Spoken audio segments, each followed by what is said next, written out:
여러분 안녕하십니까. 방송으로 보는 신문 아침의 매일경제입니다. 오늘도 여러분 앞에는 많은 조간신문들이 도착해 있습니다. 그리고 일면 기사부터 바로 출발합니다. 매일경제 일면 톱기사, 우리 기업 이름이 적혀 있습니다. LG와 SK 배터리 소송은 남 좋은 일이다. 정세균 국무총리가 어제 한 토론회 자리에서 이렇게 얘기합니다.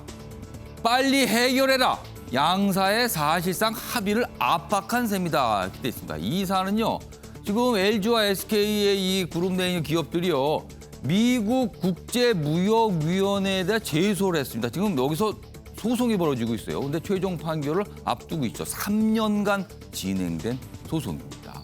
민간기업 소송 전에 개입 논란, 이건 또 이런 지각도 있을 수 있다는 겁니다.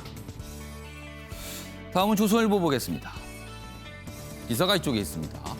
5월엔 65세 이상, 7월엔 성인, 65세 이상이 아닌 성인이 되겠죠. 접종, 코로나 백신 접종 계획 어제 발표가 됐습니다. 이쪽으로 가겠습니다. 2월 의료진부터 먼저 접종이 되고요. 그리고 요양원 등 1,030만 명은 상반기에 접종, 그리고 18세에서 64세 이 사이에 있는 분들은 3천만 명 정도 돼 하반기로 예정돼 있습니다. 시기, 장소는 구체적으로 4월에 사전 안내합니다. 이번엔 동아일보 보겠습니다. 삼성전자 13조 원 배당 서프라이즈. 배당금을 13조나 준다는 겁니다. 2019년 전체 상장사 배당의 58%, 엄청난 규모입니다. 보통주 한 주당 1,932원 해당됩니다.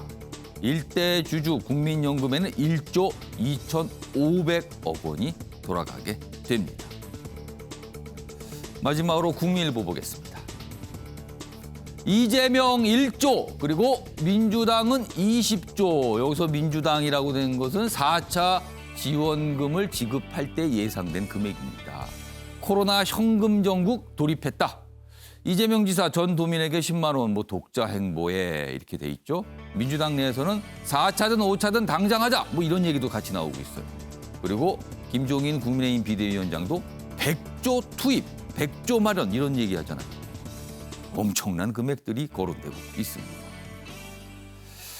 자, 지금까지 일면기사 짚어봤고요. 오늘도 뉴스의 행간을 읽어주시기 위해 네 분께서 자리하셨습니다. 한 분씩 소개해드리겠습니다. 먼저 화면 가장 맨 왼쪽에 자리하고 계십니다. 김관호 계명대 교수 나오셨습니다. 그리고 그 옆에는 이종근 시사평론가 자리하셨고요. 그리고 최직련 변호사도 오늘 자리하셨습니다. 그리고 마지막으로 주원규 삼육대 겸임 교수 나오셨습니다. 안녕하세요. 안녕하세요. 오늘 다룰 주요 이슈들을 네 가지 키워드로 정리했습니다. 아침을 여는 키워드입니다. 첫 번째 키워드는 화들짝입니다. 키워드가 좀 이것만 봐서는 뭔지 모르겠네요. 담배값, 술값 인상과 관련해서 정부가 화들짝 놀랐다. 오늘 이런 기사들이 있습니다. 그리고 두 번째 키워드는요. 일의 평균 12분. 굉장히 짧습니다. 시간이요. 어제 판결이 하나 있었는데요. 그 판결을 내린 재판부가 이와 관련 설명을 좀 했습니다. 세 번째 키워드는 선택 불가입니다. 백신과 관련됩니다. 백신 종류가 여러 가지만요. 이거를 접종 받는 분들은요. 고를 수는 없습니다. 그냥 순서대로 맞아야 되는 겁니다. 그리고 마지막 키워드는 치고 나간다.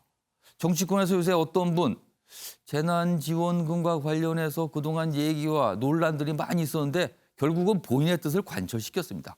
그래서 치고 나간다. 이런 표현이 등장하고 있습니다. 자, 아침에 매일경제 본격적으로 출발하겠습니다. 첫 번째 이슈는 담배값 그리고 술값 인상할 수 있다는 얘기가 그제입니다. 정부에서 나왔거든요. 그런데 어제요. 이와 관련된 많은 논란과 반발이 일자 정부가 좀 입장을 바꿨습니다. 화들짝 놀랐다고도 할 수 있습니다. 기사 보겠습니다. 담배값, 술값 인상한다고요. 내 혈압까지 오른다. 이 반응이 이런 반응이 있었다는 겁니다. 이게 혈압까지 오를 지경이다. 그나마 그걸로 좀 위안 좀 받고 있는데 그걸 올린다고요. 뭐 이런 반응이었습니다. 반발이 크자 하루 만에 말을 바꾼 정부다. 말을 바꾼 정부다. 복지부 인상 추진안 발표 다음 날 서민들 문정부에선 다 오르네. 뭐 이런 얘기가 나온 겁니다. 뭐 물가도 오르고 지금 월급만 빼고 다 오른다 그러잖아요, 요즘에. 그러자 정세균 총리 전혀 고려한 바 없습니다. 이렇게 강력히 진화에 나섰습니다. 그리고 복지부도요, 정해진 내용 없다 해명을 했습니다. 그러다 전날에는요, 좀 분위기가 다르게 설명했잖아요. 건강 증진을 위해서 뭐 올린다.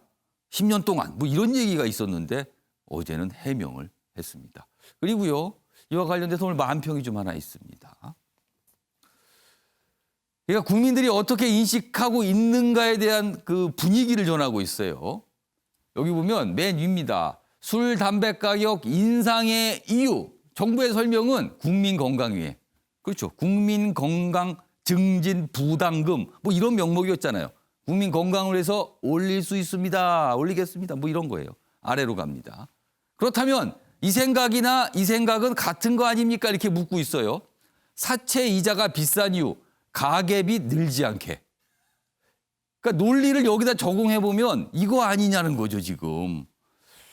코로나 전국 자영업자, 서민, 노린 불법 사채 기승을 부리는데 가계비 늘지 않게 이자가 비싸지는 거. 이 논리와 이 논리가 뭐 비약일 수도 있겠지만 국민들 생각 중에는 이런 게 있다는 거죠, 지금. 이런 분위기가. 자, 그럼요. 이와 관련된 영상 몇 가지가 있습니다. 확인해 보겠습니다. 담배값을 현재 이제 OECD 평균은 담배값 하나당 7달러, 근데 우리나라는 한 4달러 정도인데요. 담배값을 이제 올리겠다 이런 이제 정책적 목표인 거고요. 이제 담배값 안에는 세금도 있고 증진 부담금도 이제 포함이 되어 있습니다. 전혀 사실이 아닙니다. 국무총리실에서도 전혀 검토한 바 없고 추진 계획도 갖고 있지 않다고 분명하게 입장을 밝혔습니다. 주무부처인 보건복지부도 해명 자료를 통해 담배 가격 인상과 술에 대한 건강 증진 부담금 부과는 현재 고려하고 있지 않고 추진 계획도 없다고 밝혔습니다. 이처럼 총리실과 복지부 등 정부 부처는 물론 여당인 더불어민주당의 입장을 다시 한번 명확히 밝혀드린 만큼 더 이상 잘못된 보도로 국민들께 혼란이 일어나지 않기를 바랍니다. 이거 저렇게 이제 해명이 나왔죠. 근데 이제 전날 설명, 그리고 그거에 대한 보도, 그리고 어제 해명. 어떻게 또 부인일 수도 있습니다. 정세균 총리가 입장을 좀 냈죠. 본인의 이제 SNS상에서 글을 올렸습니다. 이겁니다. 담배값, 술값 인상 뭐 이런 보도가 있는데 이거 사실 아닙니다. 불필요한 논란 확산 않도록 언론과 충분히 소통할 것을 복지부에 지시했다. 여기 보면요. 소통할 것을 복지부에 지시. 이게 소통할 것을 굉장히 뭔가 질책했다는 느낌이 좀 묻어나죠. 지금 여기 보면은요. 다음 보겠습니다. 담배와 술은 많은 국민이 소비하고 계십니다. 가격 문제 등 연구 필요하며 단기간에 추진할 수 없습니다. 강력하게 얘기한 겁니다. 아니라고요. 관련 기사도 하나 더 있습니다. 이어가 보겠습니다. 담배값 인상 사실무근 하루도 못 간 국민건강 10년 플랜 그렇게 됐습니다. 국민건강 증진 2030년까지 뭘 하겠습니다. 뭐 이런 계획이었잖아요. 8,000원 담배값 논란에 말 뒤집는 정부다. 여기도 말 뒤집고 있다라고 지적을 했습니다. 그러니까 흡연자들 결국 서민 쥐어짜기 뭐 이런 반응이 있었어요. 그리고 이런 분이 벌써 계셨어요. 벌써 시세 차익 노린 사재기 움직임도 굉장히 빠르군요. 반응이요. 정 총리 인상 추진 계획도 없다 해명했습니다. 그런데 이렇게 되면은요 이게 뭔가 좀 오락가락했다는 느낌이 들죠. 혼란 유발 뭐 이런 비판도 나온다. 이렇게 적혀 있습니다. 자, 그럼 패널 분들 의견 들어보겠습니다. 이 상황 며칠 그제 어제 이 상황입니다. 먼저 이정근 평론가. 네. 의견을 주십시오. 이 상황에 대한 의견을 지금부터 들어보겠습니다. 네, 화들짝 놀란 이유가 무엇일까요? 거기에 대한 답을 제가 써봤습니다.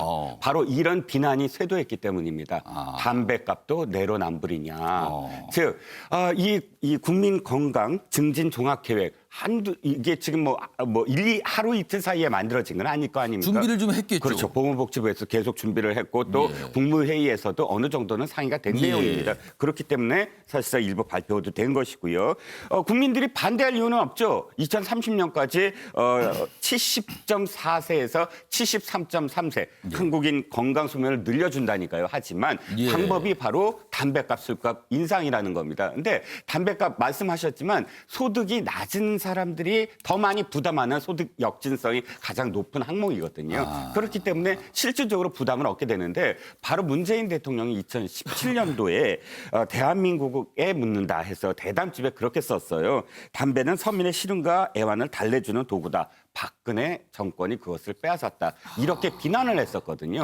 그런데 그것이 고스란히 지금 다시 되돌아오는 상황 아닙니까? 당시 민주당이 어떤 그런 대안을 내놨어요. 가격 정책으로 하지 말고 비가격 정책으로 해라. 즉 가격을 올려서 담배를 억제하지 말고 예를 들어서 광고를 늘린다든지 해롭다는 광고를 늘린다든지 판매를 매대에서 좀 그러니까 그 가로에 있는 매대에서 절대 판매를 못하게 한다든지 이런 식의 어떤 정책이 필요한 게 아니냐. 근데 지금 그대로 부메랑으로 되돌아온 게 아닙니까? 그러니까 물론 여러 가지 어떤 지금 세금이 더 필요할 상황인 건 알겠습니다만 그러나 이건 또 꼼수 아니냐. 건강을 팽비로 된 이런 비난이 쇄도하자 하루 만에 이렇게 걷어들인 셈이 됐죠.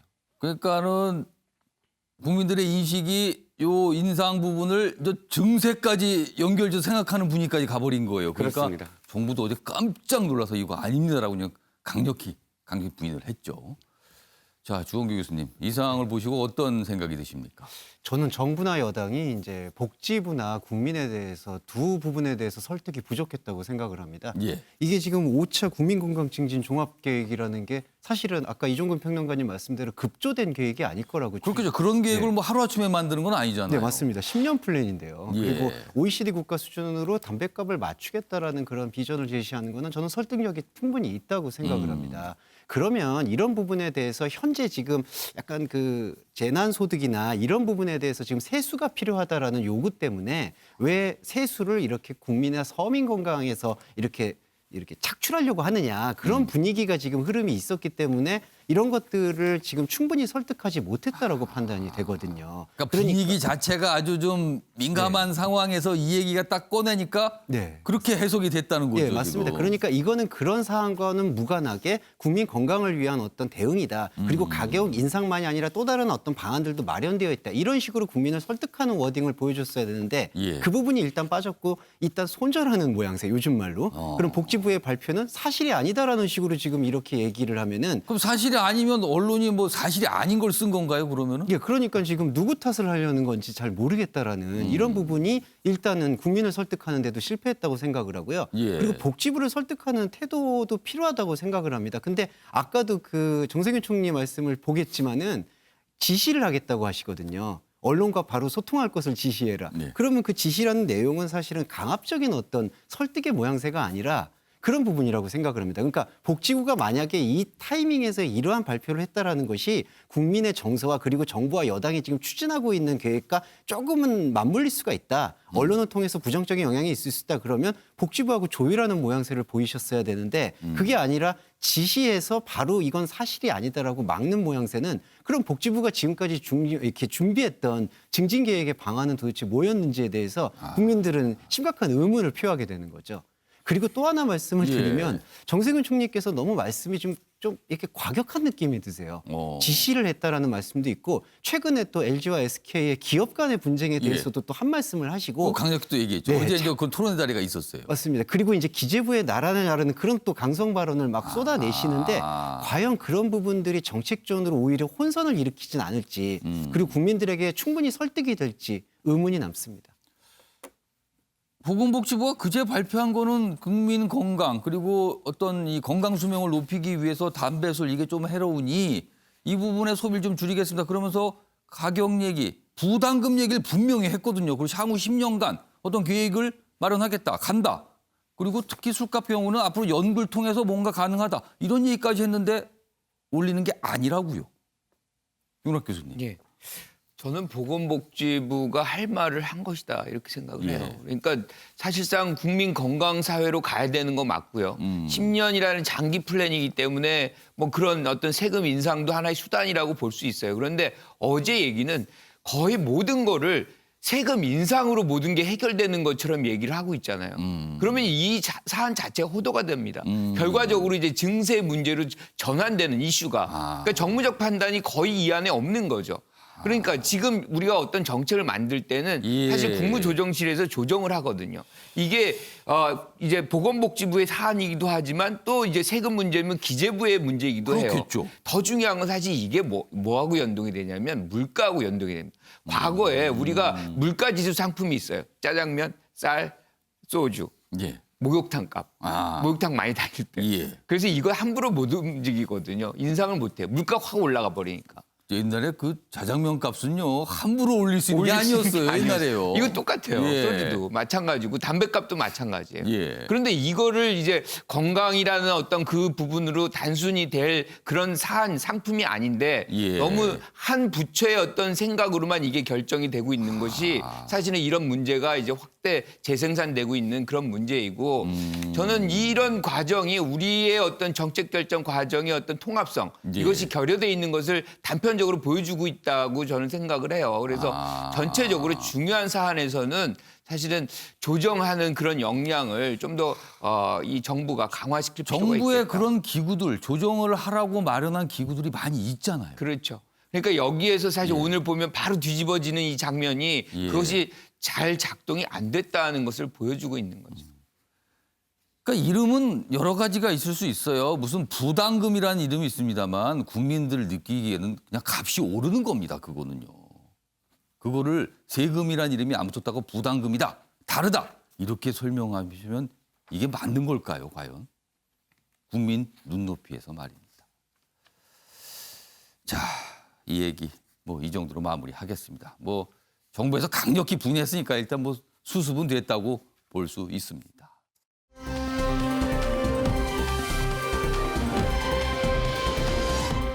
다음은요, 어제 있었던 판결 내용을 좀 다뤄보겠습니다. 조국 전 장관의 아들과 관련된 내용, 그리고 최강욱 의원 등장합니다. 최강욱 1심 의원직 상실형이 됐습니다. 징역 8월에 집행유예 2년이 선고가 됐거든요. 그러니까 이 사안은 조국 전 장관의 아들 인턴 확인서, 이게 이제 허위 혐의였잖아요. 허위라는. 그런데 어제 법원에서는 그 부분을 인정을 했어요. 그러면서 이렇게 법원이 얘기합니다. 한 번에 12분 인턴이 말이 됩니까? 이렇게 지적을 했습니다.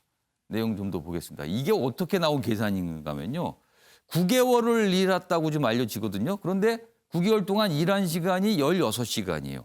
그럼 이거를 좀 나눠보니까 한 번 갔을 때 12분이 된다는 거예요. 그러니까 이게 인턴으로 일한 거 맞습니까? 이렇게 지적이 나왔습니다. 자, 그럼요.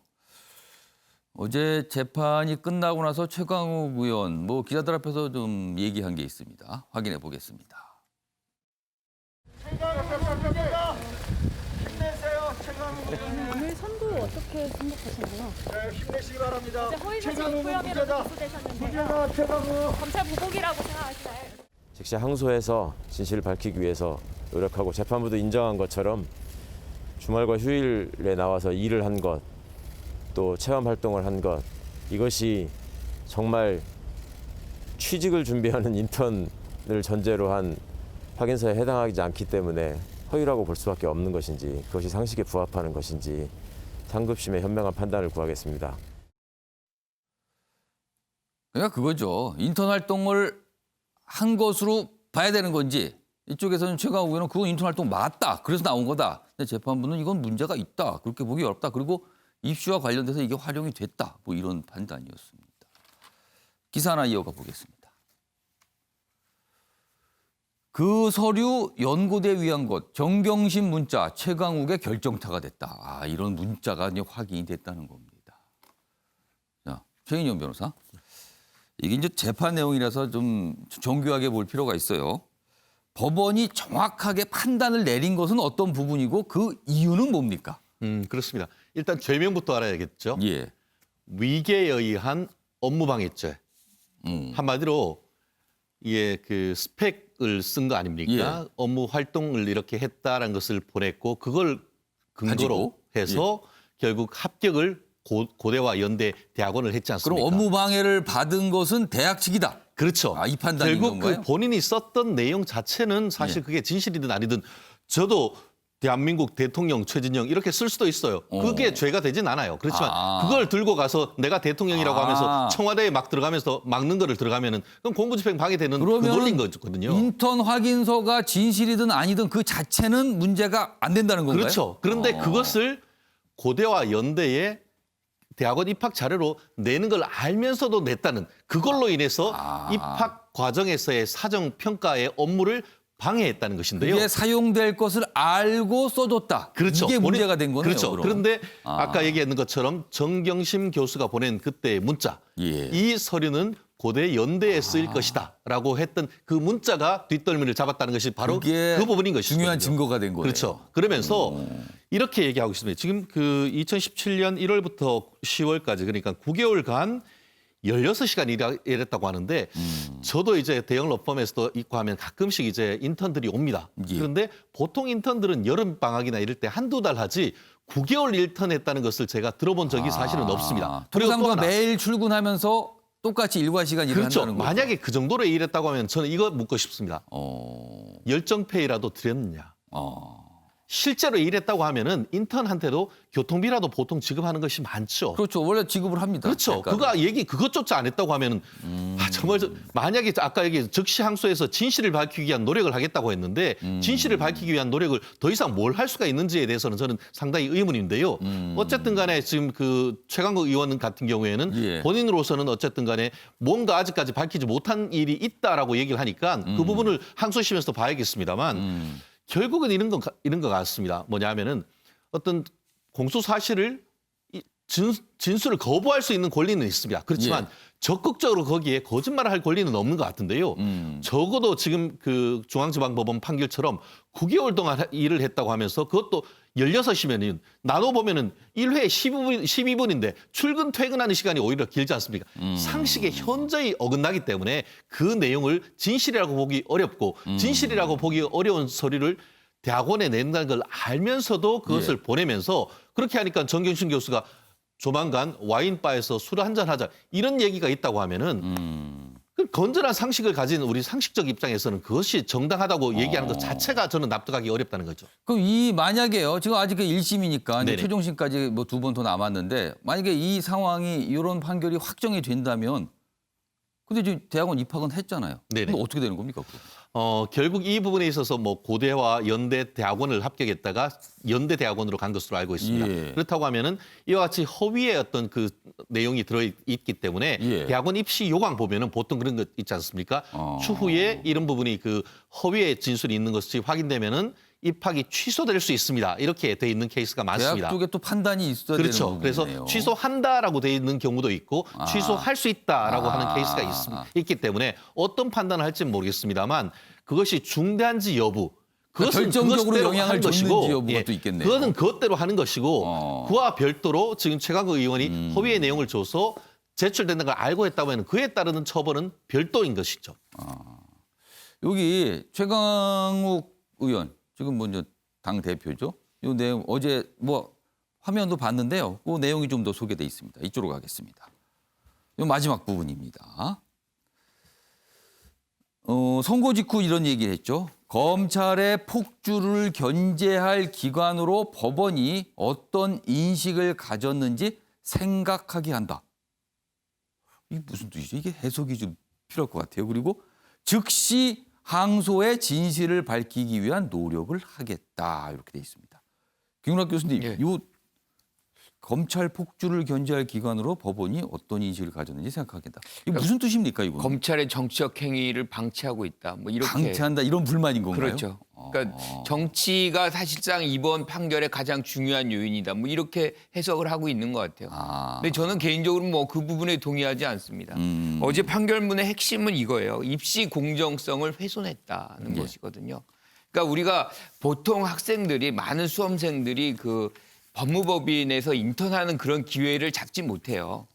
그런데 이제 그런 것도 굉장히 사실은 특혜인데 그러니까 혜택이라고 할 수 있죠. 혜택이죠. 사실은요, 그런 그런데 이제 것도. 더 나가서 그걸 충실히 하지 않고서 확인증을 받았다. 이거는 더 불공평한 거거든요. 이른바 요즘에 이 젊은 세대가 굉장히 민감하게 생각하는 공정 문제와 또 연결이 되는군요. 저는 그 부분에 대해서는 뭐 예. 정경심 교수 차원에서도 4년이라는 중형이 이제 1심에서 나왔던 것처럼 예. 이번에는 저는 거의 벌금형 정도로 생각했는데 집행유예가 나온 거는 재판부들이 사법부가 이 부분에 입시 비리 또는 뭐 이런 공정성의 훼손 이런 것에 대해서 엄중하게 재판을 하겠다. 굉장히 이제 사안을 심각하게 그렇죠. 본다는 심각하게 거죠. 본다. 뭐 이렇게 좀 생각을 할 수 있는 대목인 것 같아요. 주홍 교수님. 네. 요새 연일 조국 전 장관 자녀 관련 어떤 뭐 재판, 어떤 다른 모습 이게 계속 알려지고 있어요 지금. 그러니까 이게 또 한참 이른바 조국 정국 당시에 막 논란했던 부분이 다시 또 부각되는 것 같기도 합니다 요즘에요. 예, 그 조국 전 장관 전국의 부각이기도 하지만 동시에 아까 김 교수님 말씀하신 것처럼 이 시대의 공정성, 우리 사회의 공정성에 대해서 이제 사법부가 조금은 상식적 판단을 지금 하고 있다. 이렇게 저는 판단이 듭니다. 왜냐하면 이제 조국 전 장관 따님의 경우에 있어서도 사실 정경심 교수 재판에서도 그 사모펀드 건보다는 그 따님의 입시 비리에 관련된 혐의에 대해서는 모두 인정이 됐었던 분위기였고. 그렇죠. 거기에 그 법원 판단이 또 거기에 또 무게가 있었어요. 예. 사실은. 그리고 이제 중요한 건 요번에 이제 재판부에서도 판단한 것도 그 양형에 참작할 만한 반성의 여지가 없다는 게 핵심입니다. 그러니까 정경심 교수 재판에서도 그랬고요. 그런 얘기가 이번에도 나왔어요. 왜 이런 부분에 대해서 꼭 양형을 고려하지 않더라도 유감이라든지 이런 부분에 대해서 세심하게 다루지 못했다는 것에 대해서 반성이 오히려 정치인 공인으로서 있지 않느냐라는 질책이 강하게 그러면 재판부 담겨 있습니다. 보기에는 이렇게 증거들이 나오는데 왜 도대체 인정과 반성을 안 하십니까? 뭐 이런 겁니까? 네, 맞습니다. 그런 부분에 대해서 사실은 최강욱 열린민주당 대표는 진보적 가치를 이제 대표하는 대표로서 정치인으로서 그런 부분에 대해서 세심하지 못했다는 유감을 표명하는 것과 동시에 사법적 판단에 대해서 아쉬움이 있다. 이런 방식으로 사실은 접근을 했었어야 되는데 그런 방식이 아니라 지금 법관 탄핵을 운운하는 그러니까 어제 얘기 나온 거 보면 이게 검찰의 정치적 행위다. 네. 이거를 법원이 견제하지 못하고 있다. 이런 불만인 것 네, 같은데요. 맞습니다. 이거는 오히려 최강욱 대표가 자신의 판결을 정치적 판결이다라고 생각하는 정치적 생각에서 비롯된 워딩이라고 생각이 듭니다. 여기 설명이 복잡하네. 정치적 판단에 대한 정치적 생각이라고요. 지금. 네. 그러니까 스스로 이거는 나는 정치적 탄압을 받았다라고 생각을 하시는데 이거는 별개로 보셔야 될 것 같아요. 그래서 저는 이번에 이제 여당에서 조금 이따 나올 수도 있는 얘기겠지만 법관 탄핵 이야기가 나오는데 이런 부분과 저는 물타기가 되면 안 된다고 생각을 합니다. 그거와는 사안이 다르다. 맞습니다. 헌법에 준하는 것에 대한 탄핵의 문제의 논의를 이런 최강욱 대표가 자신의 정치적 유불리를 통해서 그렇게 표현한다는 게 저는 바람직하지 않은 태도라고 봅니다. 일단 뭐 1심 결과가 나온 겁니다. 그 2심도 기다리고 있고요. 최종심까지 갈 수도 있습니다. 예, 최인정 변호사 추가로 하실 말씀 그렇습니다. 있으세요? 짧게 아까 지금 그 우리 최강욱 의원 같은 경우에는 항소에서 진실을 밝히기 위한 노력을 한다라고 했는데 정경심 교수의 1심 판결 그 이후에 보면은 진실을 말하는 사람들에게 정신적 고통을 가했다라고 해서 그 진실에 대한 완전히 상반된 얘기를 하고 있지 않습니까? 지금 그 정경심 교수도 본인은 진실을 얘기한다고 했지만 그 재판부는 그것이 그와 같은 주장 자체가 잘못됐다고 하면서 오히려 법정에 나와서 진실을 그를 얘기하는 사람들한테 정신적 고통을 얘기를 했다고 하는데 그것이 이게 굉장히 절묘하게 겹쳐지고 있습니다. 지금 제가 그 찾아봤더니만 최강욱 의원이 작년 그 가을쯤 이 재판 시작할 때 법정에 나가면서 얘기했습니다. 이 재판이 정치적인 기소다. 한 줌도 안 되는 정치 검사들이 오히려 이런 기소를 하고 있다라고 했는데 이번 판결에 어떻게 나와 있냐면은 검찰이 적법한 절차에 따라서 소환 요구를 했지만 최 대표가 응하지 않았다. 오히려 정당한 절차를 거쳐서 소환 요구를 했지만은 수사를 받으러 나가지조차 않았다라고 질타를 하면서 오히려 지금 부인하고 있지만 이를 입증할 증거가 있다 이렇게 판단을 했다고 하는 것 같은데요. 예. 말씀하신 것처럼 아직까지 1심 확정이 되지 않아서 무죄 추정은 됩니다. 그렇죠. 그렇지만 1심 판결을 곰곰이 되새겨봐야 될 필요가 있는 이유는 충분하다고 봅니다. 아무튼 본인의 어떤 정치적인 운명과도 굉장히 영향이 있는 재판이에요. 뭐 이런 거 금고 이상의 형이 나오게 되면 영향을 받잖아요, 지금. 일단 어제 1심 결과가 나와서 이렇게 소개가 되고 있습니다.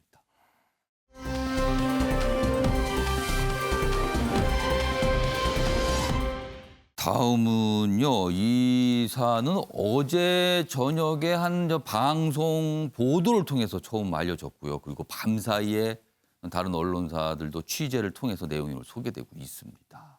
보겠습니다. 이 사안도 검찰이 등장합니다. 그리고 이른바 권력 수사, 뭐 이런 표현이 등장하죠. 이 사안은요. 산업부, 정부 부처입니다. 한수원 이사회 23일 전에 이사회가 열리기 23일 전에 월성 원전 폐쇄 의결 청와대 보고. 뭐죠, 그럼? 이사회는 열리기도 않았는데 이미 그 결과가 어떻게 될 거다 뭐 이런 내용을 보고했다는 거예요. 이상합니다. 내용 보겠습니다. 자료 삭제 공무원 3명 공소장 내용이 일부 알려졌습니다. 그 내용이에요. 삭제한 문건 530건, 목록 포함돼 있다. 청와대 산업부 연락을 주고받은 정황이 나와 있다. 그러니까 검찰 수사 결과 거기에 공소장이 이렇게 적혀 있다는 거죠. 한수원 의사 결정에 청와대가 입김을 넣은 것 아니냐는 의혹이 생기는 거죠, 그러면은. 안 열렸는데 그 내용에 대해서 이렇게 저렇게 뭐가 있는 거란 말이에요. 향후 검찰 수사 청 관계자 견을 또 여기입니다. 이제 앞으로 이게 청 관계자라고 했지만 이게 권력을 향한 수사가 되는 건가는 거죠, 지금요. 그리고요, 탈원전 반대 시민단체 동향 문건, 동향을 담은 문건도 있다는 거예요. 여기 좀 더 보겠습니다. 이 제목과 관련해서 좀 더 설명하고 있어요. 밑줄은요. 한수원, 그러니까 이게 원전을 다룬 곳이잖아요. 한수원 이사회가 열리기 23일 전에 산업부가 이사회 날짜와 결과까지 담은 내용을 미리 청와대에 보고한 것. 그리고요. 당시는 월성 1호기에 대한 경제성 평가 최종안도 나오기 전이었다. 근데 뭔가가 좀 막 미리 전달이 됐다는 거죠, 지금. 분석이 돼서. 관련 기사 하나 더 보겠습니다. 그리고 이런 내용도 있습니다. 북한 원전 건설안 산업부가 지운 파일이 있었나. 그동안 이 부분도 좀 논란이 있었어요. 북한 원전. 남부 관계가 굉장히 좋았던 시절에 왔다 갔다 해서 우리가 뭐 많은 얘기를 했는데 그때 당시에 이런 얘기가 좀 있었거든요. 이런 거 있는 거 아니냐고. 근데 삭제된 이 파일에 이게 있었다는 겁니다. 뭔가 확인이 되는 셈입니다, 지금. 자, 이 사안 관련해서요. 최인영 변호사하고 김관엽 교수님께서는 의견을 좀 적어주시기 바랍니다. 이 사안 이거 어떻게 봐야 되는지. 일단 이 사안에서 이종근 평론가는 어떻게 보시는데 먼저 의견을 좀 주시죠. 자, 일단 그 월성 원전 폐쇄 의결 과정에서 예. 경제성 평가와 관련된 부분들을 지금 지운 것은 우리가 알고 있었는데 그게 실제로 어떤 내용이다라는 것, 특히나 이제 청와대와 산업부와 이미 경제성 평가가 이루어지기도 전에 한수원 그 이사회가 열리기도 전에 이미 우리 이사회가 이런 안을 결정을 했다라는 식으로 보고를 한 거, 이런 것들이 드러났습니다. 그런데 저는 가장 지금 놀라운 게 그겁니다. 그 북한 원전과 관련된 부분을 왜 폐기했는가? 그것에 관련돼서 왜 숨기고자 했는가? 그러니까 일단 이 상식적으로는 경수로라는 것은 우리가 예를 들어 북한의 이 핵을 폐기하기 위한 어떤 조건으로 경수로도 한번 지어준 적이 있지 않습니까? 예. 그러면 국민들한테 설득할 수 있는 부분 충분히 좀 있다고 봅니다. 어떤 의미에서는 비핵화가 완전히 이루어지면 원전과 관련해서 이러이러한 것들을 준비해 왔다라든지. 예. 그런데 그런 설득도 불가한 내용이었을까? 그렇다면 이면에 무엇인가의 어떤 합의가 있었을까? 물론 또 탈원전 정책을 우리가 펼치면서 북한의 원전을 건설한다는 게 이중적일 수도 있습니다만 그러나 그런 모든 것들을 국민들한테 설득을 하고 어느 정도 공개할 수 있음에도 불구하고 예. 삭제한 데는 또 다른 이유가 있지 않느냐라는 또 의혹이 지금 집중되고 있거든요. 이런 부분에 대해서는 적극적으로 해명을 해야 되지 않을까 싶습니다. 일단 공소장 내용이에요. 그러니까 아직 뭐 공식 정식 재판이 아직 시작은 안 된 거고요. 검찰이 수사를 통해서 이렇게 파악을 했다. 그 정도입니다. 이게 이제 확정이 되면 법원까지 가서 법원의 판단이 필요하겠죠. 일단 초기 단계라고 볼 수 있습니다. 뭔가. 근데 이 내용이 좀 알려지면서 이렇게 보도가 되고 있습니다. 최인정 변호사와 김건학 교수님께 두 분 의견 좀 들어보겠습니다. 먼저 최인정 변호사. 그렇습니다. 이게 배경이 있습니다. 아시다시피 지난 대선 때에 탈원전 공약을 거쳤던 것이 문재인 대통령께서 그리고 당선되고 한 상태에서 그 제가 알기로 이제 장관께 문 대통령께서 이 월성 원전 언제 폐쇄되나요? 이게 어떻게 되고 있는지 물어봤다는 그렇죠. 거죠. 물어봤고 그렇게 해서 이제 그 산업부에 가서 실무진한테 한번 보고해라라고 했더니만 이거 차츰차츰 해서 폐쇄하겠다. 그러니까 그에 대해서 이 배국규 장관이 반응을 써주는데 이거는 방송에 적합하지 않은 반응을 써주셨네요. 이게 그대로 이제 거칠게 뭔가를 반응을 그렇게 보였다는 얘기됐다는 거죠. 예. 그러고 나서 뒤에 이런 급박한 일이 있었다는 내용이거든요. 그리고 지금 혐의를 받아서 수사를 받는 이것이 바로 직권남용 혐의인데 그 내용이 오늘 관련되는 이 산업자원부의 공무원 3명의 공소장에 나와 있는 것이죠. 그 내용이 지금 말씀하신 것처럼 2018년 6월 15일 날 한수원 이사회를 거쳐가지고 이제 그 경제성 평가와 함께 폐쇄하는 결정을 하는데 이사들도 그 의안을 모르는 시점인 그 23일 전에 산업부 공무원이 산업부 공무원이 BH 그러니까 청와대에 각종 보고를 했는 것이죠. 그 보고 문건이 7, 8건 나왔는데 2018년 5월 21일 문건에 보면은 청와대인 BH 보고서라고 해서 23일 이후인 6월 달에 그 한수원에서 폐쇄하겠다. 그런 의안을 또 할 것이다라는 뭐 결정할 예정 뭐 이렇게 미리 나온 거예요. 이게? 그렇죠. 그런데 그 무렵에는 한수원 이사들이 그런 의안이 올라갈 것인 사실 자체도 모르는 시점이었다는 모르는 것이죠. 사람이 있었다는 거죠. 그렇죠. 그러고 나서 이 그 6월 15일 바로 직전에 이 그 산업비서관 요청 사항이라고 해서 문건 7개가 지운 것이 나왔다는 것이죠. 결국 지금 실질적으로 이걸 결정하는 것은 한수원인데 그 위의 기관인 산업부와 그 상위 기관이라고 할 수 있는 청와대가 이 부분에 대해서 물밑 조율을 아주 강하게 했다는 그런 내용이 들어가는 것이죠. 결국 그것이 정당한 절차를 거쳐서 했다고 하면은 그 부분이 문제가 안 되겠지만 그 과정에서 직권남용적 요소가 없는지 경제성을 평가하는 과정에서의 어떤 문제가 없는지 그 부분을 지금 얘기를 하고 있고 나아가서 그 이후에 감사원 조사가 있었지 않습니까? 감사원 조사가 있기 바로 직전에 530건이나 되는 자료를 다 지웠지 않습니까? 그걸로 해서 그 감사방해죄와 야간 그 방실 침해 이걸로 기소된 그 공소장이 오늘 나옴으로써 그간에 있었던 정말 그 믿기 어려운 일들이 밝혀진 것이죠. 지금 이 공소장에 여러 가지 많은 내용이 있는데요. 이제 가장 핵심이 제목으로 나온 내용이거든요. 요걸 지금 공소장 내용을 공소장에 적혀 있는 내용을 좀 명확하게 정리할 필요가 있어서 제가 좀 설명을 추가로 드리겠습니다. 여기 보시면 일단 2018년 5월 23일 산업부가 청와대에 뭔가를 보고를 합니다. 그 보고 내용은 이렇습니다. 6월 15일 한수원 이사회가 월성 1호기 조기 폐쇄와 즉시 가동 중단을 결정할 예정이다. 이런 내용을 보고를 합니다. 그런데요. 5월 23일 6월 15일 날 이사회가 열리는데 열리기 전에 그 내용을 보고한 거예요. 그런데 일단 문제는 이사회가 아직 열리지도 않았는데 이런 결정을 할 예정이라고 보고가 됐다는 점이죠. 이게. 그리고 여기 보면 밑에 부분에 있습니다. 이사들조차도 이사회 일정을 아직 제대로 모를 때라는 겁니다. 그럼 뭔가 이게 무슨 정황이 있다. 검찰 수사에서는 이렇게 공소장에 적고 있는 겁니다. 자, 이 내용입니다.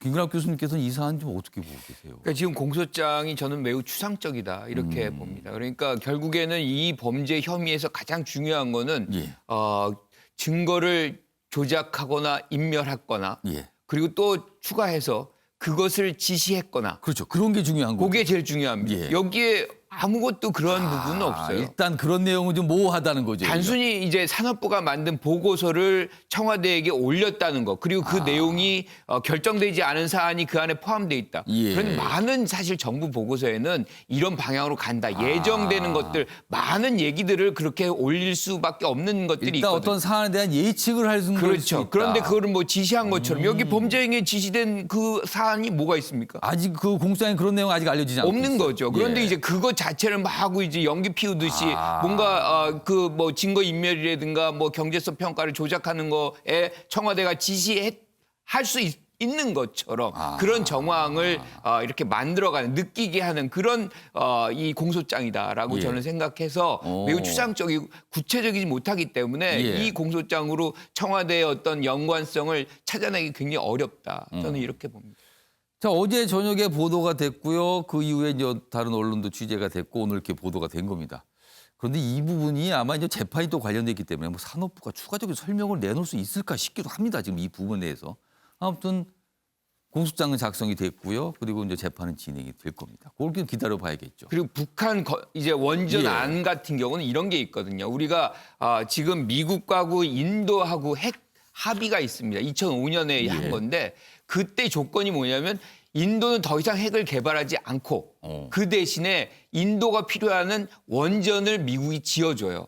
그러니까 저는 만약에 산업부가 이 안을 만들었다면 예. 북한 핵 폐기 과정 속에서 하나의 우리가 갖는 대안으로서 우리가 줄 수 있는 게 뭐냐. 북한이 핵을 폐기하면 우리가 너희들이 예. 필요로 하는 원전을 지어준다. 뭐 이런 어떤 초안으로서 나온 것이지라고 이제 추측을 하는 것이지 이거를 뭐 국민적 합의가 예. 없고 거기는 북한은 핵을 계속 유지하고 있는데 우리가 준다?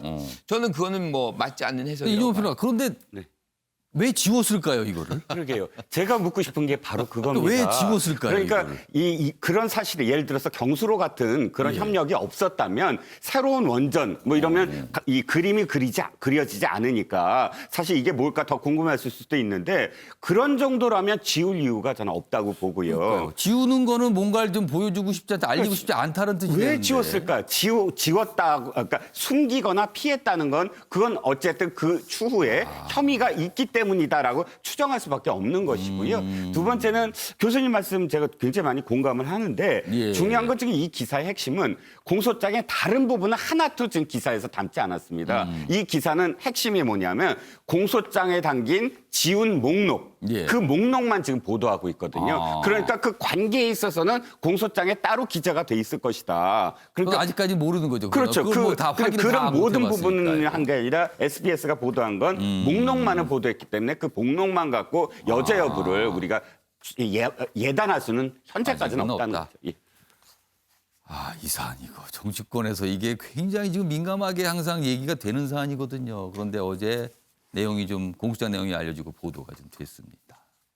이것도 좀 기다려봐야겠습니다. 과연 어떻게 전개가 될지.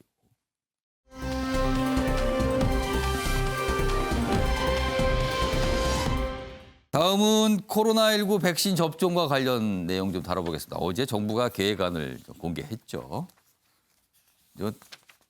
제목이 이렇게 돼 있습니다. 핵심을 좀 제목에 담고 있어요. 백신 선택은 불가다. 그리고 기간 내 접종 선택은 가능하다. 접종 선택이 접종을 언제 맞을까? 그 기간을 주거든요. 언제부터 언제까지 맞으세요라고. 근데 그거는 선택 가능하다. 그런데요. 접종 거부된 후순위로. 그러니까 예를 들어서 난 그 백신 싫고요. 다른 거 맞고 싶은데요. 그런 이유로 거부를 했어요. 그러면은 순위가 맨 뒤로 밀리는 겁니다. 일단. 기회를 한번 줬거든요. 그런 내용입니다. 그리고요. 당일 증상 땐 뭔가 열이 나거나 이런 증상이 있을 땐 예약 변경 가능. 그리고 과거 확진자도 맞을 수가 있다. 이런 겁니다. 그리고 긴급 출국자, 예를 들어 해외 출장을 빨리 가야 되는 분들 있잖아요. 우선 접종하려면 심사를 좀 받고 접종받을 수 있다고 합니다. 그리고 여기 보시면 표가 있어요. 접종 대상 그리고 언제 이분들이 맞을 수 있는가를 줬는데 2월, 일단 2월이 되면 의료진입니다. 의료진부터 맞아요. 급하니까요. 그리고 3월 중순부터는 고위험 의료기관 입소자, 종사자 뭐 등등등. 그리고 5월부터는 65 이상. 그리고 약국 등 종사자. 그리고 7월부터는 좀 다른 국민들. 여기 패널 분들은 아마 7월부터로 적용되실 것 같습니다. 다들. 대부분 국민들이 여기에 적용됩니다. 자, 그럼요. 이와 관련해서 어제 이제 정부가 설명을 좀 했습니다. 그 내용 영상으로 확인해 보겠습니다. 백신 공급 일정에 따라 예방접종 전문위원회의 심의를 거쳐서 접종자를 선정할 예정으로 개인별 백신 선택권은 부여하기는 어려운 상황입니다. 현재 수립한 백신 접종 계획은 상반기에는 감염 시 중증 위험이 높은 고령의 어르신을 중심으로 치명률을 낮추는 데 역량을 집중하고 3분기부터는 접종 대상자를 대폭 확대하여 지역사회 전파 위험을 효과적으로 차단하는 데 최선을 다하겠습니다. 자, 백신 종류가 여러 가지인데요. 선택은 하실 수는 없습니다. 그러나 이제 통보를 받으실 거예요. 접종 받으시라고. 그러면은 나는 무슨 백신을 맞겠구나. 이거는 알 수 있다고 합니다. 그런데요. 그건 공식적으로 알 수 있는 게 아니고요. 다음입니다. 이 백신에 따라서 이 보관, 유통해야 되는 이 온도가 다르고요. 방식도 좀 다르기 때문에 그걸 봐서 알 수 있답니다. 접종 장소로 무슨 센터 이렇게 통보받으면 이거는 화이자나 모더나입니다. 그런데요. 의료기관 이렇게 돼 있으면 이건 아스트라제네카나 얀센이랍니다. 요걸로 알 수 있습니다. 이게 무슨 소리인가 싶죠? 여기 설명이 좀 돼 있습니다. 그러니까 체육관 또는 무슨 시민회관 등에 설치할 예방접종센터, 이건 임시로 만드는 거예요. 여기에서 접종을 받으라고 하면요. 이거는 초저온, 영하 70도 이런 초저온 냉동 보관이 필요한 백신이거든요. 이게 바로 화이자 모더나입니다. 그리고요. 이와 달리 그러니까 민간 의료기관에서 맞으세요 이렇게 통보가 되면은요. 이거는요. 보통 2도에서 8도 정도 보통 온도죠. 여기에 보관 가능하거든요. 이 백신은 아스트라제네카 얀센입니다. 이걸로 간접적으로 알 수 있다는 겁니다. 백신 관련해서 여러 가지 나오는데요. 주원 교수님. 네. 그런데 이런 생각을 좀 해볼 수 있을 것 같아요. 사실 지금 의료 인력 대부분이요. 방역, 치료 여기에 매달리고 있잖아요. 지금. 그런데 이 백신 접종도 의료인이 해줘야 됩니다. 그러면 의료인들이 여유가 과연 있을까?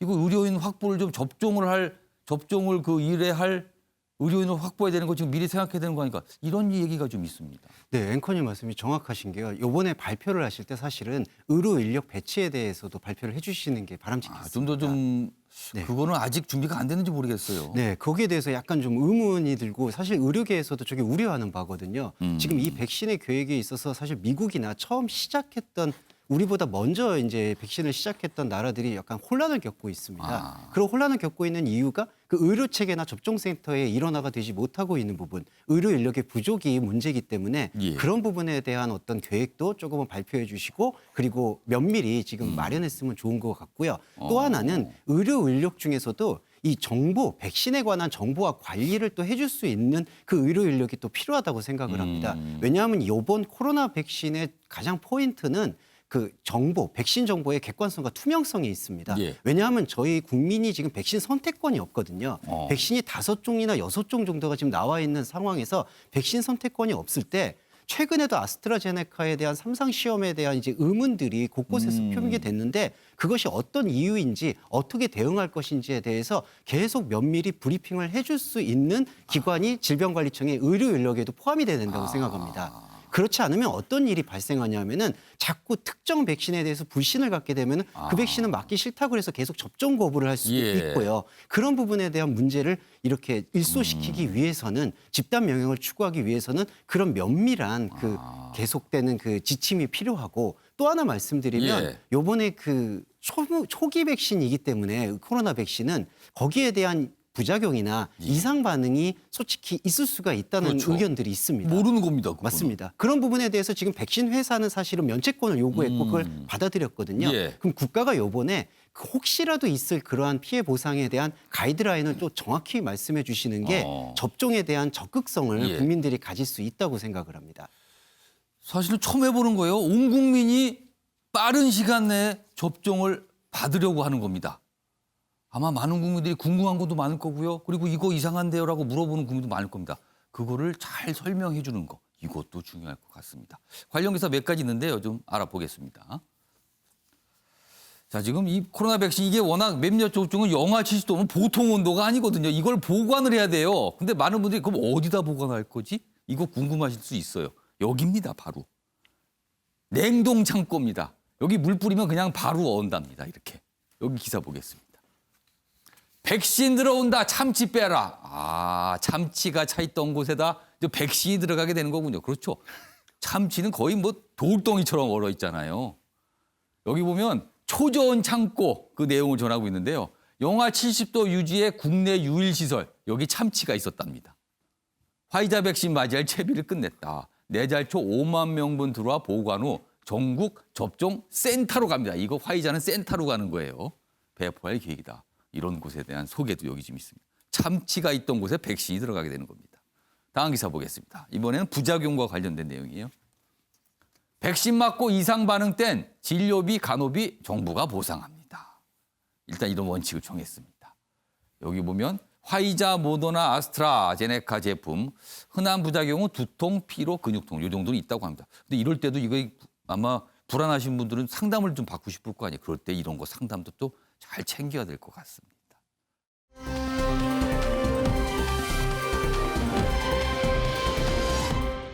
이재명 지사의 사진이 딱 나온 기사입니다. 재난지원금 치고 나간 이재명 모든 도민 10만 원 다음 주에 지급 신청받아 지급합니다.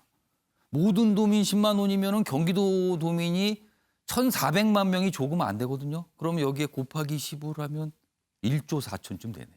엄청난 금액입니다. 내용 보면요. 기본소득, 이 재난지원금 2월 1일부터 지급이다. 신중론을 그동안 펼쳤던 여당에는 부담이 될 것 같다. 4차 얘기하지만 뭐 선별 얘기도 하고 3차도 선별로 가잖아요. 근데 이건 보편이에요. 이낙연 대표 그동안 좀 이 부분에 대해서 다른 생각이 있었잖아요. 경기도 결정 존중한다. 여기에 개인적 관점이 들어갑니다. 이 상황을 어떻게 봐야 되는 건지요. 자, 그럼 먼저 이와 관련된 영상부터 확인해 보겠습니다. 세계 어느 나라보다 방역에 협조적인 우리 국민들께서 2차 재난기본소득 지급을 이유로 1인당 10만 원을 쓰기 위해서 방역 수칙을 어기지는 않으실 것입니다. 경기도는 방역과 경제 등 현재의 모든 여건을 감안할 때 3차 대유행의 저점에 도달했다고 보여지는 지금 설 명절 전에 재난기본소득을 지급하는 것이 여러 면에서 바람직하다는 결론에 이르렀습니다. 자기들끼리 얘기하면 될 일이지 언론 앞에서 비판하고 다니는 것이 더 온당한 것인가. 하물며 같은 정부 내에서 너무 그렇게 구박하는 것을 대외적으로 마구 할 필요까지 있을까. 독하게 얘기해야만 선명하다. 그렇게 보지는 않고요. 자, 관련 영상 봤습니다. 김관학 교수님. 네. 그동안 이런 보편적 지급에 대해서 그리고 경기도는 다른 지자체에 달리 경기도가 좀 이런 걸 좀 먼저 앞서서 가고 있잖아요. 이거에 대해서 이낙연 민주당 대표나 정세균 총리가 약간 문제 제기를 했거든요. 그럼에도 불구하고 결국에는 이재명 지사의 뜻이 관철된 게 됐어요. 그렇죠. 이 상황은 뭡니까, 그럼? 그러니까 이제 방역 기준을 강화하고 있는데 돈을 풀면 이게 소비가 진작되는 건 맞지만 이게 방역에는 부정적 효과가 있을 수 있다. 이게 이낙연 대표하고 예. 지금 정세균 총리가 총리. 얘기한 부분인데 예. 사실은 그래서 이 이재명 지사도 초기에는 이 방역 상황을 보고 지급하겠다. 예. 뭐 이렇게 한 발 물러섰었거든요. 조금 근데 결과도 조금 시간을 뒤로 둔 것만 됐어요. 예상보다는 빨리 지금 지급을 결정한 그러게요. 거죠. 한 열흘 정도 그렇죠. 지체된 셈이 됐는데 저는 그러면. 결정적으로 그 역할을 한 것은 대통령이다. 문 대통령이 신년 기자회견에 이런 얘기를 했잖아요. 그러니까 지자체가 이렇게 지급을 하는 것이 일부분 보완적인 어떤 보완이다. 효과가 나올 수 있다. 보완이란 말을 쓰는 건 그거 좋은 거잖아요. 그렇죠. 그거는. 그러니까 긍정적으로 평가를 해주니까 그때 이제 가르마가 이렇게 타지면서 자신감을 얻어가는 것이고. 그러면 이낙연 대표하고 정세균 총리는 어떻게 의문의 되는 일패를 받은 거죠. 의문의 일패. 그렇죠. 그러니까 결정적인 거는 지금 상황이 굉장히 어렵고 따라서 이게 정부가 할 수 있는 것과 각 지자체들이 같이 해서 이 시너지 효과를 거두는 것이 지금의 어려운 상황에서는 좋겠다는 문 대통령의 어떤 언급이 상황을 좀 정리하는 그런 작용으로 하지 않았나 이렇게 생각하는 거죠. 이종근 평론가. 최근에 이재명 경기자 지지율이 1위가 나오는 경우가 좀 많이 있어요. 이런 그렇습니다. 상황에서 본인이 뭔가 뜻을 관철시킨 거예요. 그렇죠. 그래서 이게 단순하지 않아 보인다는 게 언론의 시각입니다. 그렇습니다. 그러니까 이재명 지사가 지금 하는 모든 행위는 예. 국민들이 이렇게 바라볼 거예요. 저게 경기도 내에서만 벌어지는 것이 아니라 이런 어떤 생각. 그러니까 저 사람이 대통령이 되면 그런 식으로 어떤 행위를 하겠다라고 대의할 수 약간 있는 스타일을 보는 거예요. 그렇죠. 그럼. 그런 행위들을 지금 보여주고 있는 것이거든요. 그런데 사실상 대통령 말씀하셨지만 대통령이 이 재난지원금과 관련한 언급이 앞에 부분과 뒷부분이 조금 분리돼요. 앞부분에서는 보편과 선별에 있어서 보편이 무조건 좋은 게 아니다. 선별하는 데 있어서 돈이 많이 든다거나 예. 이랬을 때는 그 보편이 좋지만 이미 선별할 수 있는 그러니까 딱 핀셋으로 지원할 수 있는 상황이 될 때는 선별을 해야지만 된다. 그래서 우리는 선별을 하고 있다. 하고 보편과 선별에 대한 어떤 선을 확실히 긋고 나서 그러나 어쨌든 이 경기도는 예. 어떤 지자체든 간에 보완적인 어떤 성격을 갖고 있다. 그 이후에 민주당이 어떻게 이재명 지사하고 얘기를 했냐면 하긴 하되 날짜는 좀 협의해다오 이런 정도로 해서 절충이 된 거예요, 그러면은? 절충이 됐거든요. 그런데 그런 것들을 완전히 치고 나가는 어떤 상황. 그러니까 이재명 지사의 어떤 행위는 다분히 정치적인 행위가 많이 포함되어 있다. 이분은 끝까지 기본소득까지 앞으로도 계속 갈 겁니다. 재난지원금만이 아니라 내가 대통령이 되면 전 국민에게 매달 소득을 주겠다. 이런 이 플랜을 지금 가동하기 위해서 이미 밑밥처럼 깔아놓는 어떤 재난지원금을 통해서 그런 자신의 이미지를 구축하려고 하는 게 아니냐 하는 거죠. 요 기사 좀 하나 보겠습니다. 어제 이낙연 지사가 요 내용을 이제 브리핑하면서 요 얘기를 했어요. 어제, 그러니까 그제죠. 민주당과 국무총리실에 이 같은, 그러니까 요거 준다. 요거 10만 원 하겠습니다. 다음 달부터. 이 같은 뜻을 전하고 양해를 구했다. 그럼 양해를 하신 분들의 생각은 과연 무엇일까? 이게 또 궁금해집니다. 양해를 구했다고 했어요. 아무튼 여러 가지 정치적 해석이 있습니다, 지금요. 주영 교수님께서는 짧게 요 내용에 대해서 모든 도민 10만 원, 액수로는 따져보면 1조 4천억 원 됩니다. 굉장히 큰 금액이에요. 다른 지자체들은 여유가 없어 못하는 곳이 있을 거 아니에요. 이건 어떻게 봐야 되죠? 아마 이재명 지사님 생각은 좀 지방채 발행에 무게를 두고 있는 것 같아요. 그러니까 어떤 방식으로 재원을 조달하실 거에 대해서는 좀 구체적인 언급이 제가 언론을 통해서 많이 듣지는 못했는데 지방채 발행에 대한 부분을 말하고 동시에 지방채와 국채 말씀을 하시면서 지금 대한민국은 사실은 다른 나라들에 비해서는 국가 부채가 많지는 않다. 상대적으로 가계부채가 좋다, 많다. 건전하다. 예, 예. 그런 방식으로 썼기 때문에 저는 재원 마련을 조금 독려하는 측면에서는 의미가 있다고 생각하는데 예. 저게 위험한 칼이 될까 저는 두렵습니다. 어떤 부분이냐면 사실 아까 이종근 평론가 말씀처럼 기본소득제나 기본주택을 또 갖고 있거든요, 카드를. 예. 근데 요번에 이 뜻이 관철되는 죄송한데 이런 자신감을 그런 어떤 보편복지로까지 다른 확장시켜서 기본 이른바 기본 시리즈를 또 맞습니다. 관철시키는 것으로. 예, 그런 것들을 계속 관철해 나갈 때 과연 이게 잘못하면은 우리가 부정적 의미로 쓰는 포퓰리즘으로 발전되진 않을까. 그 부분에 대해서는 우리가 좀 예의주시해야 된다고 생각합니다. 아무튼 여러 가지 해석. 워낙 주목받고 있기 때문에 그렇죠. 이런 행보 하나하나가요. 다음은 야권 상황 좀 보겠습니다. 다음 기사입니다. 정책 대안은 없고 자기들끼리 싸우는 제1야당. 이런 걸 가지고 자중질환이라고 하죠. 통상. 내용 아래로 가겠습니다. 서울, 부산시장 후보들은 비방전. 비방은 그래도 여유가 있을 때 하는 건데 여유 있습니까? 물어보는 것 같아요, 지금. 그리고 안철수와 단일화 논의는 지지부진. 가덕도 공항 놓고는 당 투톱이 이견. 여기 또 부산시장 선거네요. 자중질환 막을 리더십은 안 보여. 이겁니다. 자, 그럼요, 먼저 가덕도 얘기가 나오는데요. 이와 관련된 영상이 있습니다. 먼저 확인해 보겠습니다. 중앙당과 지도부는 부산 시민들에게 국민의힘은 가덕도 신공항 건설 추진을 적극 지지하고 지원한다고 대국민 발표를 정식으로 해주실 것을 간곡히 요청드립니다. 당 차원에서 반대해서 신공항 건설 특별법이 국회에서 통과되지 못하면 시장이 되는 것이 무슨 의미가 있는가 하는 생각을 합니다. 그 법이 통과되지 못한다면 저는 과감하게 후보직을 사퇴할 것을 공식적으로 발표합니다. 오늘부터 4월 보선 당내 경선이 본격 시작됩니다. 국민의힘은 각본 없는 국민 감동 드라마를 통해 경선 과정부터 국민의 신뢰를 얻고 믿음직스러운 수권 정당의 면모를 갖추는 데 주력하고 있습니다. 후보자들은 국민들의 눈살을 찌푸리게 하는 허위 비방 등을 자제하고 아름다운 경선이 될 수 있도록 선의의 경쟁을 펼쳐주시기를 당부를 드립니다. 이종근 평론가. 네. 가덕도 신공항 그리고 네네. 부산시장 관련해서 지금 뭐 당부도 있었어요, 선거 관련해서. 그렇습니다. 지금 이 상황은 뭡니까?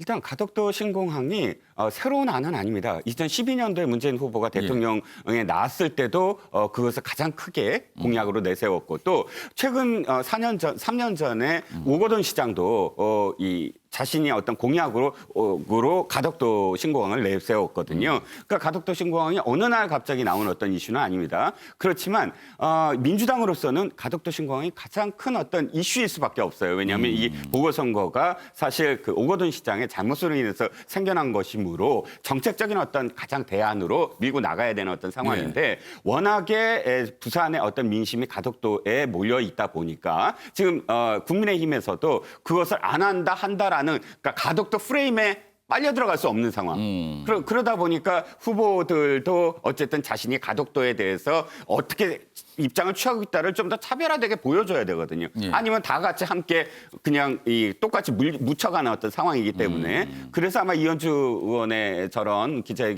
전 의원의 기자회견이 나오지 않았나 싶은데. 조건부 사퇴예요. 그거 안 해주면은 사퇴한다 뭐 이런 거예요. 그렇죠. 약간 좀 이해는 안 가는. 왜냐하면 이미 국민의힘도 그것을 안 한다는 어떤 그런 태도가 아니었거든요. 입장이 아니었거든요. 그런데 어찌됐든 이 가덕도가 실질적으로 정말 민주당에 정말 도움이 될 것인가. 이것이 이제 그런 어떤 민주당의 심판적인 어떤 이 선거가 될 것인가 아니면 전망적인 선거가 될 것인가는 좀 지켜봐야 될 것 같습니다. 뭐가 입장 정리가 명확하게 되지 않고 있다는 그런 느낌이다. 그런 기사들이 오늘 있어요. 이렇게 분위기를 전하고 있습니다. 이런 상황에서 또 한쪽에서는 야권 단위로 뭐 문제가 있잖아요. 근데 이것도 지지부진인 것 같아요. 어제 안철수 국민의당 대표가 얘기를 한 게 있는데요. 확인해 보겠습니다. 시작을 기다리다 지친 관객들이 다 돌아가고 나면 뒤늦게 가왕 나훈아가 와도 한참 뜨는 임영웅이 와도 흥행은 실패할 수밖에 없습니다. 각자 후보 선출을 위한 경선 일정을 추진하고 공약과 비전 경쟁을 하는 동안 따로 실무 협상을 하는 투트랙 방식으로 진행한다면 우선 단일화 불발을 우려하는 야권 지지층을 안심시킬 수 있습니다. 이번 선거에서 야권이 반드시 이길 수 있도록 야권의 책임 있는 분들의 현명한 판단 기대하겠습니다. 최윤정 변호사, 야권도 아니라 어떻게 되는 겁니까? 뭐 되긴 되는 겁니까? 어떻게 되는 겁니까? 설명 좀 굵고 짧게 좀 해주세요. 어떻게 되는지 명확하게. 어제 한 언론에서 그 안철수 국민의당 대표가 국민의힘에 입당한다는 그런 기사가 왔다가 그런 보도가 며칠째 나오고 있어요 지금. 강하게 부정을 했습니다. 그러면서 그 기사도 지금 삭제된 상태인데요. 그렇지만 강한 부정은 강한 긍정이 아닌가 하는 생각이 듭니다. 뭐가 있다라고 보시는 거예요? 분명히 있어 보입니다. 특히 그 김종인 그 대표 같은 경우에도 단일화는 한 주면 된다 이런 얘기를 했는 적이 있습니다. 그렇기 때문에 국민의힘 같은 경우에 제1야당이기 때문에 본인 그 후보를 내기 위한 절차는 그대로 진행을 하고 결국 이것이 시간이 지나겠지만 양쪽 다 만약에 나뉘면은 선거구도상 필패란 것을 너무나 잘 알기 때문에 이것은 마치 새벽이 되기 직전이 가장 어둡듯이 조금이 지나면은 2월 달까지는 충분히 어떻게 보면 단일화할 가능성 현실적으로 높은 것이 아닌가 생각합니다. 되긴 된다. 그 말씀이시네요. 근데 앞에 설명을 막 하셨는데 내가 결과를 나도 되긴 될 것 같다. 아무튼 기다려 보겠습니다. 정말 되는지. 이 단일화는 항상 순탄하지가 않았어요. 지금까지 보면. 다음은 마지막 주제가 되겠습니다. 판사 탄핵 소추안 얘기. 어제 여당에서 나왔죠? 다음입니다. 여당 헌정사 첫 법관 탄핵 시동이다. 사법농단. 이게 판사 딱 지명이 됐어요. 이제 한 명이. 그리고 탄핵 추진입니다. 4달 퇴직하는데 정관예우 누려서 안 된다. 뭐 이런 얘기 나왔고요. 그리고 판사 한 명이 있었는데 여기는 제외가 됐어요. 같이 가다가. 그런데 보궐선거 부담에 당론으로는 안정했다. 당론으로는. 다음 기사 보겠습니다. 여당 내부에서도 무죄 받은 판사. 그렇습니다. 판결에서는 일단 무죄가 나왔는데 이거 탄핵, 역풍 우려가 된다 이런 얘기입니다. 김문학 교수님. 네.